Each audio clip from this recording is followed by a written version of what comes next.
Hey everyone, welcome back to Crypto Cash. Thank you so much for joining me here. Hope you're having a fantastic day, regardless of how terrible the market is. My goodness. Oh man, Bitcoin just ripped down hard yesterday. So we're seeing that residual, of course, price action pulling back, breaking below its local support range of 290. That was the lower range of that effective area between 290 and 360. So keep in mind, with us being below that, we want to treat this like a new resistance here. Okay, so again, previous support turned resistance. It's a very natural thing.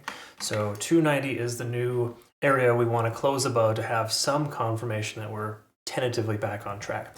Okay, so that's kind of where we're at there. What we'll do is we'll take a look at liquidation here shortly and kind of work our way down, kind of see where we're at. It's pretty obvious this local liquidation was swept here down as low as about 260. So congrats to those who had some limit orders down there. I had a limit order at 275 that got filled, and then 236 I think is where my DCA target is. So hoping that happens here soon, but also perfectly fine if the price recovers. That's kind of how it works with spot.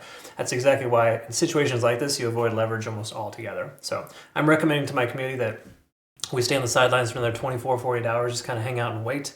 I know it seems crazy and weird to some people that are just like instinctually just hitting that buy button whenever the price comes down. I do the same thing just with specific limit orders on my spot bag. I don't just blindly jump into leverage trades of course, when I'm sleeping, for example. It's just a terrible idea. Liquidation sucks. So anyways, the whole point of all that is at 260, we got late longs here. We can see 260 to 262 or 255 to 262, that little range there of liquidation. So one more sweep to the downside makes perfect sense. Now, it's not a guarantee it's going to happen. It just implies there's some buying pressure there at that level.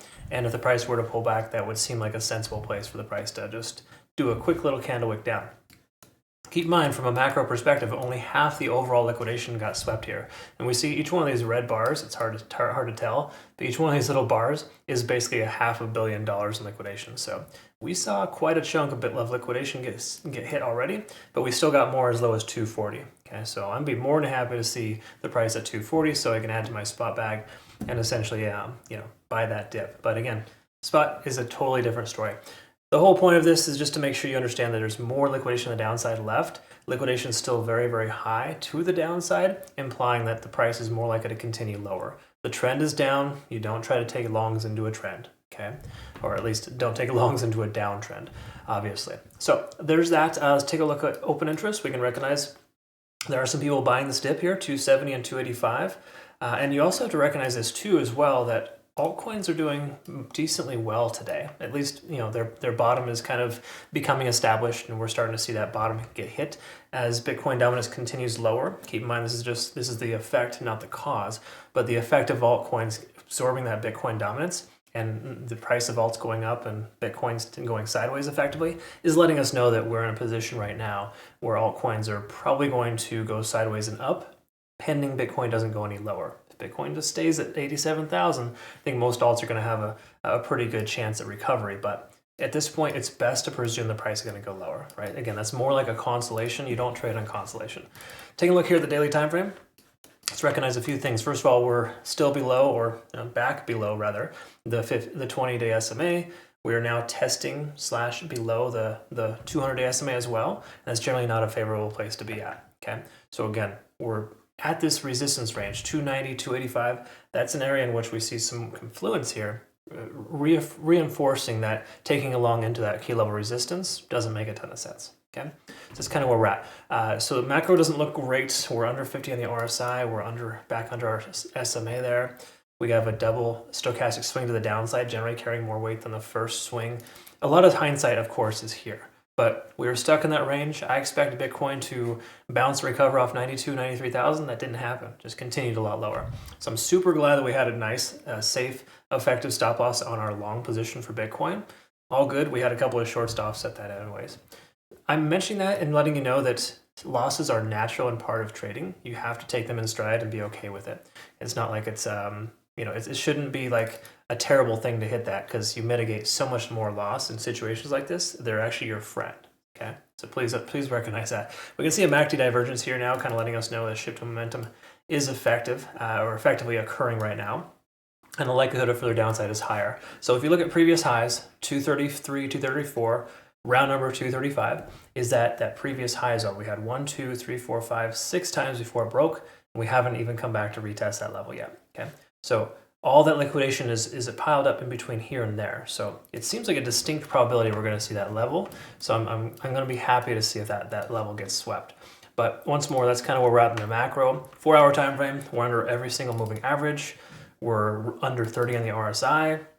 We're in a position right now where it's not a good situation to take a long. There's no real reason to do so.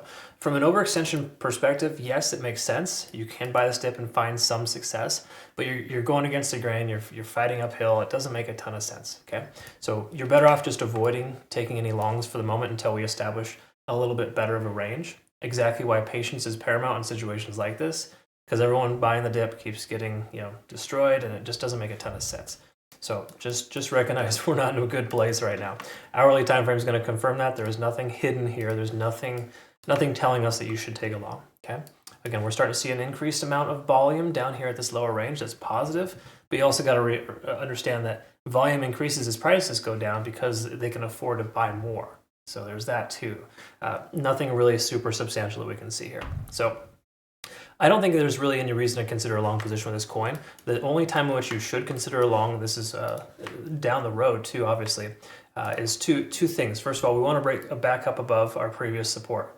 So we need a closure at 290 or higher for maybe a day or two, at least. And this might give us a tentative inclination to want to take a long on smaller time frame confirmations.